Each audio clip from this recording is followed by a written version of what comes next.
ஏன் மயக்கம் பிடிச்சி நீட்டிட்டு இருக்கீங்களே தவிர ஒரு கேள்வி, உங்களுக்கு நீங்க நினைச்சத சொல்றதுக்கு சுதந்திரம் இருக்கா? சொல்லுங்கப்பா.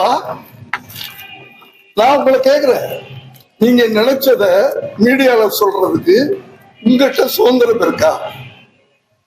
சுதந்திரத்தை பறிக்கிறது யாரு நினைக்கிறீங்க? சுதந்திரம் இருக்கா? பதில் சொல்லுங்க. அப்படி சுதந்திரம் நீங்க அதை பறிக்கிறது யாரு நினைக்கிறீங்க? என்ன கேட்டீங்க? சுதந்திரம் இருக்கான்னு கேட்கிறோம். நம்ம சுதந்திரத்தை பறிக்கிறது இருக்குமா இருக்கா இல்லையான்னு கேக்குறேன். பதில் சொல்றதுக்கே உங்களுக்கு திராணி இல்லையே.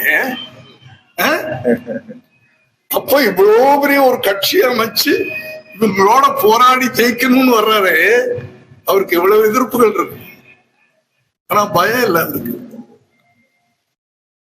புரியுதா? என் படங்கள்லாம் உங்க வயசுல நீங்க பார்த்திருக்கீங்க. எனக்கு பயம் கிடையாது. சோ என்னுடைய ரத்தம் தானே.